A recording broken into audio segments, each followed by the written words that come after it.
지금 김봉현 회장의 진술의 신빙성이 계속 논란이 되고 있는 것 같습니다. 이렇게 폭로가 되니까 대검과 법무부가 각자 입장을 냈는데 상반된 입장들이 나왔죠. 그런데 대검의 입장이 충격적입니다. 보셔서 아시겠지만 중상모략이라는 표현을 썼습니다. 이게 어떻게 감히 그 대검이 그 검찰 조직에서 이런 표현을 써도 되는 것입니까? 혐의가 지금 의혹이 제기됐고 의혹이 제기된 것에 대해서 절차에 따라서 감찰을 진행하는데 그걸 가지고 중상모략이라는 표현을 쓴다는 게 매우 충격적입니다. 근데 더 나가서 오늘 또 충격적인 기사가 하나 또 나왔습니다. 대검이 허위사실 공표를 한 추미애 장관을 수사해야 된다. 이런 발언을 했다고 합니다. 서울고검장님 혹시 이런 발언 들어보신 적 있으십니까? 어제 그 대검 입장문 그 예. 내용 말고는 따로 들은 건 없습니다. 알겠습니다. 이게 명예훼손의 객체가 될지도 불분명한데 처벌 될지 안 될지도 모르는 사안에 대해서 대검이 이런 식으로 장관을 얘기한다는 것은 이거 심각한 언론 플레이고 정치행위 아닌지 모르겠습니다. 그 김봉현 회장의 진술의 신빙성 여부에 대해서 한 번씩 따져보겠습니다.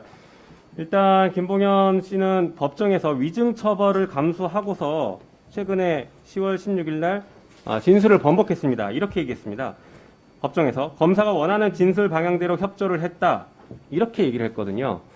매우 충격적인 발언을 법원에서도 위증 처벌을 감수하면서 진술을 했습니다. 그래서 신빙성이 높다라고 본 의원은 일단 보고 있습니다. 그 다음 보여주시죠. 여기서 끝날 줄 알았더니 채널A 사건이랑 연결이 됩니다. 보셨습니까? 채널A 녹취록인데요. 한동훈을 만난 채널A 기자가 이렇게 얘기합니다. 총장님께서 뽑으신 4명은 다 라임으로 갔다. 이 얘기가 이때부터 이미 나옵니다. 이게 한동훈 검사에 대해서 채널A 기자가 이런 얘기를 왜 합니까? 이게 윤 총장과 최측근인 한동훈 검사 모두 라임 사건 처음부터 관련성이 있고 어떤 의도를 가지고 있었던 게 아닐까라는 의심이 되는 대목입니다. 그 다음 보이죠. 그 전에 남부지검장님 이거 파견된 검사들 4명에 대해서 일반 사건 배당했습니까? 일반 사건 배당 안 하는 데죠? 네, 주로 라임 사건을 처리했을 것 다음 같습니다. 보여주시죠. 총장이 수사 안 맡고 검사 접대 의혹 몰랐다 이렇게 얘기합니다. 이게 또 나름 신빙성이 있는 것처럼 보였습니다. 그러나 조선일보 기사를 보면 이분 말씀하시는 게 전 검사장이 관련해서 사건을 맡았습니다. 에스모 여기 뭐 이름이 나오네. 스킨의 회장 변호를 맡았죠. 이게 지금 자기가 공무원이 특히 검사가 본인이 처리한 사건을 이렇게 변호하는 게 합당합니까? 그 다음 보여주시죠. 이게 변호사법에 처벌 규정이 있습니다. 수임 제한도 있고 처벌 규정이 있습니다. 이렇게 대하게 의심된다고 할 것입니다. 서울중앙지검장님, 예. 이 사건 지금 수사 중이고 재판 진행 중이고 그런 것으로 알고 있는데 이 전직 검사장에 대해서 수사해야 되는 거 아닙니까? 변호사 답변해 주시죠. 지금 그 위원님께서 존경하는 김용민 그 말씀하신 그 사건. 저 중앙지검장님 마이크 예. 앞에 바짝 대시고 예. 크게 말씀하십시오. 그 사건 그 수임을 오티머스 사건 수임 과정에서 말씀하시는 건지 아니면 라임 관련해서 라임이면 더 심각한 거 아닌가요? 라임을 수사했던 당장 수사 지휘를 했던 검사장이라 이 논리는 똑같습니다. 그렇지 않습니까?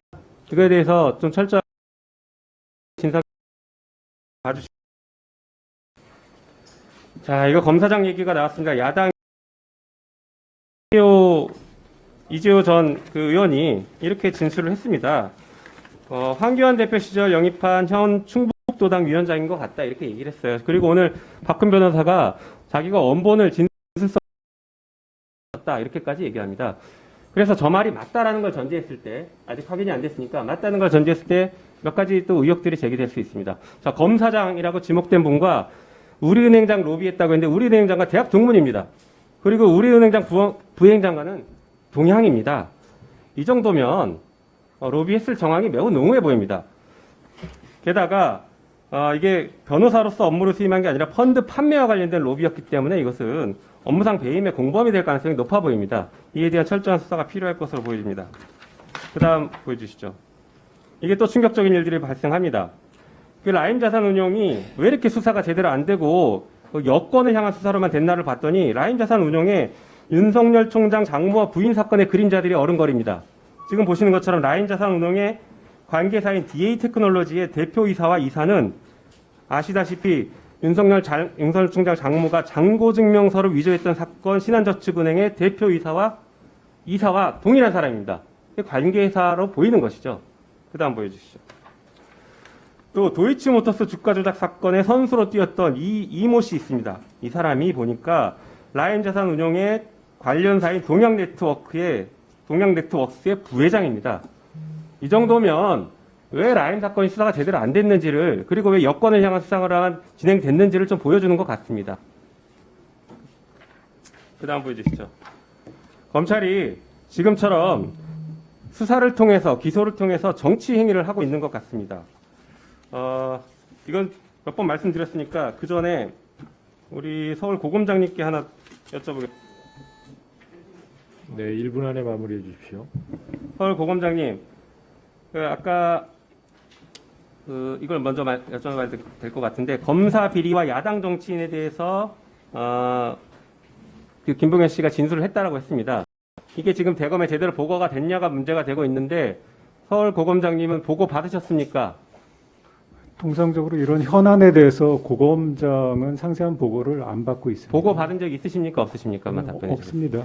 이게 검찰 보고 사무 규칙에 보면 남부지검은 상급청인 서울 고검장한테 보고하도록 되어 있습니다. 보고 안 했어요? 근데 의원님 다시 말씀드리지만은 이런 뭐 중요 현안에 대해서 보통 그런 고검에는 규칙을 상세한 지금 보고 규정을 안 위반하고 되고 있다는 얘기잖아요. 그리고 이게 지금 수사가 진행되고 있으니까 남부지검장님, 이 사건이 입건이 됐나요? 어떤 사건 말씀하시는 거죠? 야당 정치인과 검사 비리 사건 입건이 됐나요?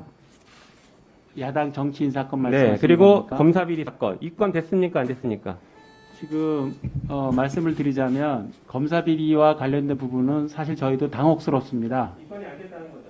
네, 전혀 우리가 지금 아는 바가 없습니다. 입건이 됐습니까? 네? 입건이 되나요? 야당 정치인 사건은? 그거는 지금 설명을 드리자면 주요 참고인이 지금 해외 도피 중이어서 입건이 됐나요? 안 됐나요? 안 됐죠 아직. 그거는 지금 수사 상이어서 말씀드리기 곤란하지만 내사 사건이나 진정 사건 처리되고 있고 입건 안 됐죠 이 사건. 어쨌든 그 사건은 지금 수사 중에 있습니다. 수사 중인 사건이라서 입건 됐는지 안 됐는지 확인 가능한 거 아닙니까? 답변 못하시겠어요? 예, 그거는 제가 답변 드릴 수 있는 사항이 아닌 것 같습니다. 검찰이 지금처럼 정치를 하고 있는 거 아닙니까? 수사를 통해서 이 부분은 앞으로 계속 엄중히 따져보려야 될 것 같아요.